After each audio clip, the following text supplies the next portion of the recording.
Imagine having to follow up two of the greatest Spider-Man games ever created. Fan expectations for the next game in the series were through the roof. The question is, did Insomniac deliver? I'm Randy from Gaming Gig, and today's review is on Marvel's Spider-Man 2. I would say that the main selling point that separates Spider-Man 2 from the previous games is the ability to swap back and forth between Peter Parker and Miles Morales throughout your playthrough. It's a feature that can admittedly feel a little gimmicky on the surface, especially when you consider the fact that in the previous games, Peter and Miles seem to have pretty similar movement and combat mechanics. It's easy to think, what's the point of swapping between two characters that have nearly identical movesets? And yeah, their base combat mechanics are similar, but in this new game, Insomniac has worked to make sure that Peter and Miles have very different special abilities, with Peter's abilities seeing the most change. This really goes a long way with making each character feel unique to control, but not so different that one Spider-Man feels significantly better or worse than the other. And I personally found that swapping characters kept the combat from ever becoming stale.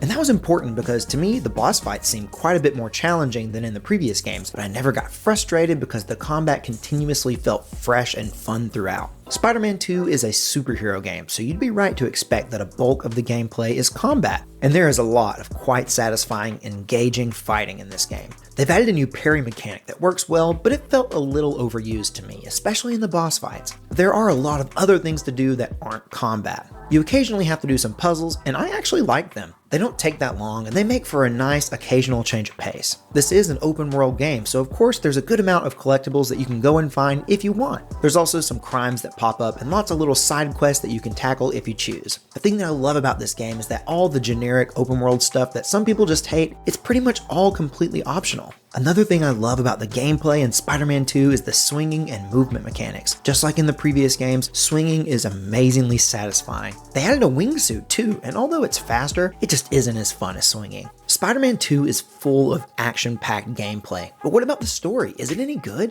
Let's get into it without any spoilers. This is a superhero game, so yeah, things are going to be quite wild and outlandish. That just comes with the territory. But the first two Spider-Man games from Insomniac surprised me with how much emotion and heart the story contained. This time around, for better or worse, they've gone for a less emotional story. There's definitely still some of that there, but Spider-Man 2's plot finds itself much more in the realm of what you'd expect from a traditional, over-the-top comic book adventure. Depending on what you personally enjoy, this might be a welcome change. Peter and Miles both have their own individual stories in this game, and those are definitely a bit more heartfelt, but the main plot, which involves everyone, is as crazy and comic booky as it can be. Honestly, I don't think any of the storylines are particularly groundbreaking, but they're amazingly entertaining and most importantly feel right at home as Spider-Man stories that don't feel forced or off-brand.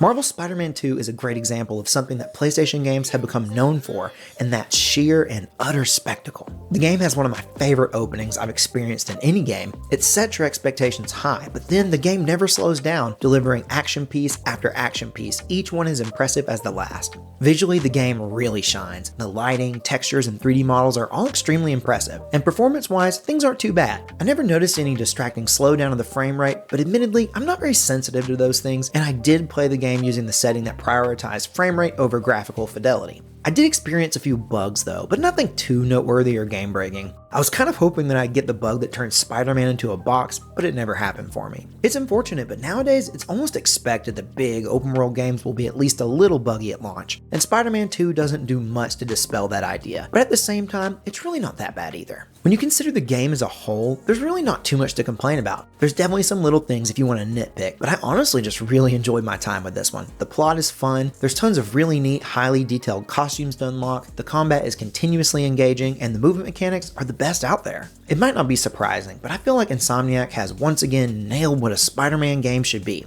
Overall, I think Spider-Man 2 will satisfy existing fans and work to bring new players to the series as well as to the PlayStation ecosystem. And now I'm excited to see what Insomniac ends up doing with the upcoming Wolverine game. That'll be super cool to see. But I want to hear from you. What do you think about Marvel's Spider-Man 2? Do you disagree with my opinion on the game? Let me know in a comment. As always, thank you for subscribing. If you're looking for a chill place to talk games, there's a link to join the Gaming Gig Discord server in the description of this video. I'd love to see you there. I'm Randy from Gaming Gig, and I'll see you next time.